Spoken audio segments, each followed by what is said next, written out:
നമസ്കാരം. കേരളത്തിലെ ലോക്സഭാ തെരഞ്ഞെടുപ്പ് പോരാട്ടം കലാശക്കൊട്ടിനോടടുക്കുന്നതിനിടയിൽ തിരുവനന്തപുരത്ത് കോൺഗ്രസ് പാർട്ടിക്ക് വമ്പൻ തിരിച്ചടി നേരിട്ടിരിക്കുന്നു എന്ന ഏറ്റവും പ്രധാനപ്പെട്ട റിപ്പോർട്ടുകളാണ് ഈ മണിക്കൂറുകളിൽ പുറത്തുവരുന്നത്.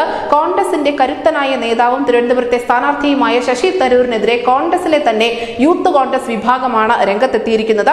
യൂത്ത് കോൺഗ്രസിലെ സമുന്നതനായ നേതാവ് ഷൈൻ ലാൽ തിരുവനന്തപുരത്ത് ശശി തരൂരിനെതിരെ മത്സരിക്കുമെന്നുള്ള റിപ്പോർട്ടുകളാണ് നിലവിൽ പുറത്തു വന്നിരിക്കുന്നത്.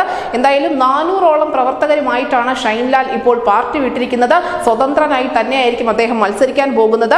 നാളെ തന്നെ ഈ ഷൈൻ ലാൽ നാമനിർദ്ദേശ പത്രിക സമർപ്പിക്കുമെന്നുള്ള വിവരങ്ങളടക്കം പുറത്തു വരുന്നുണ്ട്. കോൺഗ്രസിന്റെ ന്യൂനപക്ഷ വിഭാഗത്തിലെ ഏറ്റവും കരുത്തനായ നേതാക്കളിൽ ഒരാളാണ് ഈ ഷൈൻ ലാൽ എന്ന് പറയുന്നത്. ഷൈൻ ലാൽ അദ്ദേഹത്തിന്റെ സഹപ്രവർത്തകരുമായി സംസാരിക്കുന്നതിന്റെ വീഡിയോ ദൃശ്യങ്ങൾ പുറത്തു വന്നിട്ടുണ്ട്.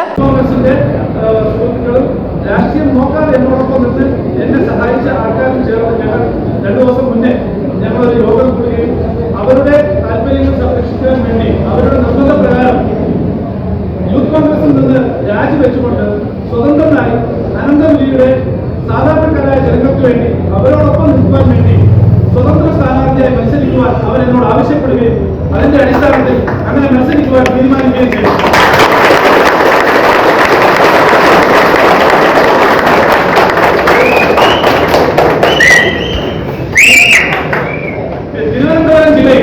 തിരുവനന്തപുരം പോലുള്ള ഒരു തലസ്ഥാനത്ത് ആരാണ് നമ്മുടെ MP ആയി തെരഞ്ഞെടുക്കപ്പെടേണ്ടത്?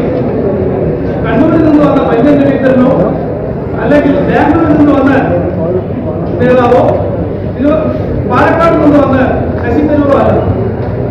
തിരുവനന്തപുരം ജില്ലക്കാരൻ തിരുവനന്തപുരത്തിന്റെ MP ആയി തിരിച്ചു വരേണ്ടത് തിരുവനന്തപുരത്തുകാരനാണ്. അല്ലാതെ തിരുവനന്തപുരം ജില്ലയിൽ പോലും ഇല്ലാത്ത വരുത്തരായിട്ടുള്ള നേതാക്കന്മാർ ഇവിടെ വന്ന് മത്സരിച്ച് വിജയിക്കുന്നത് തിരുവനന്തപുരം ജില്ലയ്ക്ക് അപമാനമെന്ന് പറയുന്നത്.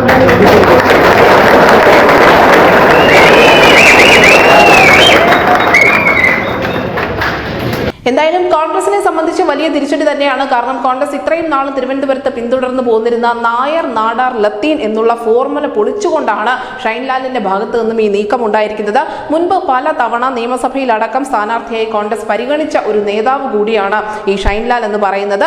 എന്തായാലും ഇവരുടെ യോഗത്തിന്റെ ദൃശ്യങ്ങളടക്കം പുറത്തു വന്ന സ്ഥിതിക്ക് കോൺഗ്രസ് പാർട്ടിക്ക് വലിയ ഒരു പ്രതിസന്ധി തന്നെയാണ് തിരുവനന്തപുരത്ത് രൂപപ്പെട്ടിരിക്കുന്നത്. നമുക്കറിയാം, ഇതിനോടകം തന്നെ SDP-യുമായി ബന്ധപ്പെട്ടുള്ള വിവാദങ്ങളിൽ കോൺഗ്രസിന് വലിയ തലവേദന ദേശീയ തലത്തിൽ തന്നെ ഉണ്ടായിക്കഴിഞ്ഞു. അതിന് തൊട്ടു പിന്നാലെയാണ് ഇപ്പോൾ സംസ്ഥാനത്തും കോൺഗ്രസിന് യൂത്ത് കോൺഗ്രസിലെ ഒരു വിഭാഗത്തിൽ നിന്നും തിരിച്ചടി നേരിട്ടിരിക്കുന്നത്. News desk news India Malayalam.